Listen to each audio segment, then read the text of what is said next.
Olá pessoas, beleza? Meu nome é Júlio César, eu sou Nerd da Química e bem-vindos a mais um vídeo deste canal, que já é o maior canal de experimentos de química de todo o lindo e maravilhoso, incrível e perfeito estado do Espírito Santo. E hoje nós iremos apresentar mais um vídeo da série Reações dos Elementos, e o elemento da vez será o titânio. O titânio ele é o elemento químico de número atômico 22 da tabela periódica. Ele está localizado no grupo 4, que era antigamente chamado de 4D, e é um dos metais de transição, que são aqueles metais que ficam mais no centro da tabela periódica. Aliás, ele é um dos primeiros elementos químicos do grupo dos metais de transição. Ele é um elemento químico com várias utilidades, sendo muito utilizado em vários ramos tecnológicos, em especial na engenharia aeroespacial, devido ao fato de que esse metal é muito resistente. Ele é um metal bastante duro, bastante resistente à quebra, e tanto na forma pura como também na forma de ligas, ele é muito utilizado para produzir peças metálicas bastante resistentes à tração e ao desgaste. O titânio é um metal muito notável por sua resistência, tanto a resistência mecânica como também a resistência química, ou seja, ele é um metal que é bastante resistente a impacto, bastante resistente a deformações, ele é bastante resistente à oxidação, também é resistente ao ataque de alguns produtos químicos agressivos, então por isso mesmo ele é muito utilizado, entre outras coisas, por exemplo, em próteses, para substituir ossos quebrados, já que dentro do organismo humano não tem nenhum tipo de substância que ataque o titânio, então ele pode ser utilizado também como material biocompatível, por exemplo, em parafusos para ossos fraturados, entre outras coisas. Ele é um elemento químico de transição do grupo 4, antigamente chamado de 4B da tabela periódica, e ele é um elemento químico de valência variável, ou seja, ele existe em mais de um estado de oxidação. Os estados de oxidação que esse elemento apresenta são o +2, o +3 e o +4, sendo que os dois primeiros são agentes redutores muito fortes, que só existem em algumas condições, e o estado +4 é o mais comum e estável para esse elemento químico, mas o estado que domina a sua química. E neste vídeo nós iremos então fazer algumas experiências químicas, algumas reações envolvendo o elemento titânio. Então, espero que vocês apreciem bastante essa experiência. Desde já eu peço para vocês inscreverem-se aqui no meu canal, deixar o like, compartilhar o conteúdo também e também acessar minhas redes sociais e meu blog, que eu vou deixar aqui na descrição do vídeo. Então, desde já, vamos à nossa experiência. Para começar a nossa experiência, nós vamos preparar sais de titânio a partir da reação química entre o metal e alguns ácidos. Nós colocamos aqui 2 tubos de ensaio, em um deles adicionamos o ácido clorídrico e no outro o ácido nítrico, e em seguida nós colocamos os 2 pedacinhos de titânio para reagir com os ácidos. Ao colocarmos os pedaços de titânio dentro das soluções ácidas, inicialmente percebemos que nenhuma reação química parece estar acontecendo. Apesar do titânio ser um metal bastante reativo, as amostras desse metal geralmente são recobertas por uma camada de oxidação formada pelo dióxido de titânio, que é uma substância bastante resistente ao ataque químico. Isso torna o titânio um metal bastante difícil de ser atacado por ácidos comuns em condições normais. Ácidos não oxidantes, como o clorídrico, conseguem reagir apenas muito lentamente após a dissolução lenta da camada de óxido. No entanto, ácidos oxidantes, como o ácido nítrico, acabam tornando essa camada protetora de óxido ainda mais espessa, o que deixa mais difícil a reação química do metal com o ácido. É possível acelerar a reação química do metal com ácido não oxidante levando o tubo contendo a mistura ao aquecimento. O calor acelera a dissolução da camada protetora de óxido pelo ácido, de forma que o metal logo abaixo finalmente fica exposto e apto para poder reagir normalmente com o ácido. A reação química do titânio com ácido não oxidante, como o ácido clorídrico, produz um sal contendo o íon titânio +3 com liberação de gás hidrogênio. Os sais de titânio +3 possuem uma cor violeta bastante característica, como essa que podemos observar se desenvolvendo na solução. E à medida que a reação química transcorre, nós podemos observar que essa cor vai se tornando mais e mais intensa.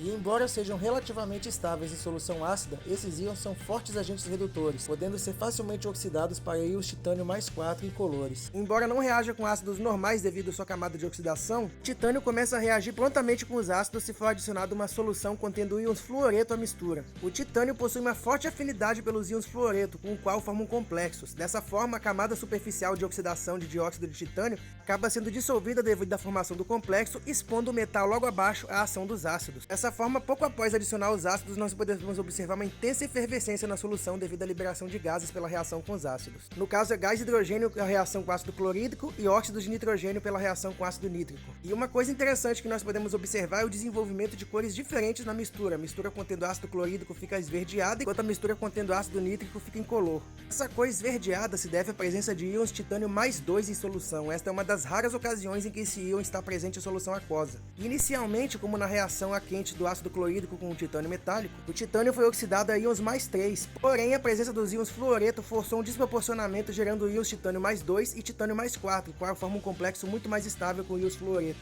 Nós podemos observar após algum tempo uma diminuição na velocidade da reação do tubo contendo ácido nítrico, devido ao seu poder oxidante que gera uma camada de dióxido de titânio na superfície do metal que atrapalha a reação. Porém, o tubo de solução de ácido clorídrico continua reagindo intensamente e nós podemos observar ainda essa cor verde. Apesar de ser instável, o titânio mais 2 continua sendo formado continuamente na solução e por isso essa cor verde se mantém. Os íons titânio mais 2, assim como o titânio mais 3, são agentes redutores muito poderosos. Eles são capazes de reduzir íons nitrato a íons amônio, de modo que quando adicionamos um pouco da solução de nitrato do tubo ao lado, na solução verde contendo titânio mais 2, nós podemos observar a mudança de cor dessa solução para marrom. Essa cor, na verdade, é uma mistura entre a cor verde do titânio mais 2 com a cor violeta do titânio mais 3, que ocorrem juntos nessa mistura. E após alguns minutos eles são oxidados completamente a íons titânio mais 4, que são incolores. E agora que temos nossos sais preparados, iremos fazer algumas reações químicas envolvendo eles. Primeiramente, nós temos aqui a solução de cloreto de titânio 3, preparada na etapa anterior. Nós adicionamos um pouco de hidróxido de sódio e observamos a formação desse precipitado de cor bastante escura formado pelo hidróxido de titânio 3. Esse composto é um agente redutor extremamente poderoso, ilustrando a instabilidade do íon titânio mais 3 meio básico. Ele é um agente redutor tão forte que reduz a água produzindo bolhas de gás de hidrogênio. Nós podemos observar a cor azul escura quase preta do precipitado lentamente se tornando mais clara. Isso se deve à sua oxidação para hidróxido de titânio 4, que é um composto de cor branca. Nós podemos observar essa reação de oxidação mais adequadamente adicionando um oxidante a essa mistura. Nós pegamos aqui nosso precipitado de hidróxido de titânio 3 e adicionamos um pouco de um agente oxidante como, por exemplo, o hipoclorito de sódio. E nós podemos perceber essa mudança da cor de azul bem escuro para branco devido à formação do composto hidróxido de titânio 4. Os compostos solúveis de titânio mais 4 são substâncias extremamente propensas à hidrólise, de forma que elas podem subsistir apenas em condições extremamente ácidas. Para demonstrar essa característica, nós alcalinizamos levemente uma solução ácida de nitrato de titanila com um pouco de hidróxido de amônio e nós observamos imediatamente a formação de um precipitado composto pelo hidróxido de titânio 4 ou dióxido de titânio hidratado. E uma outra reação química interessante desse elemento é a reação de complexação com os íons fluoreto, como nós já abordamos. Neste caso, nós iremos obter um saldo complexo do titânio com fluoreto, o hexafluortitanato de amônio. Para isso, nós adicionamos um pouco de solução de cloreto de amônio na solução de nitrato de titanila e em seguida nós iremos adicionar um pouco de solução de fluoreto de sódio e nós observamos a formação de um precipitado branco.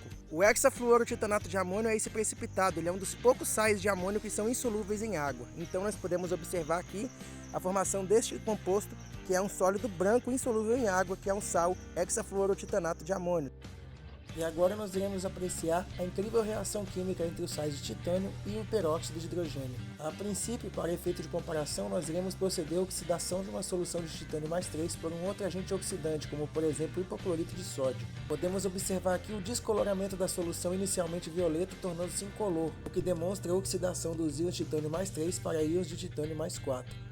No entanto, quando tentamos fazer essa reação de oxidação usando peróxido de hidrogênio como agente oxidante, nós observamos uma reação química completamente diferente. A solução desenvolve uma cor vermelho-alaranjada bastante viva. Isso porque o peróxido de hidrogênio, além de conseguir oxidar o titânio mais 3 a titânio mais 4, também forma complexos com os íons titânio mais 4 resultantes.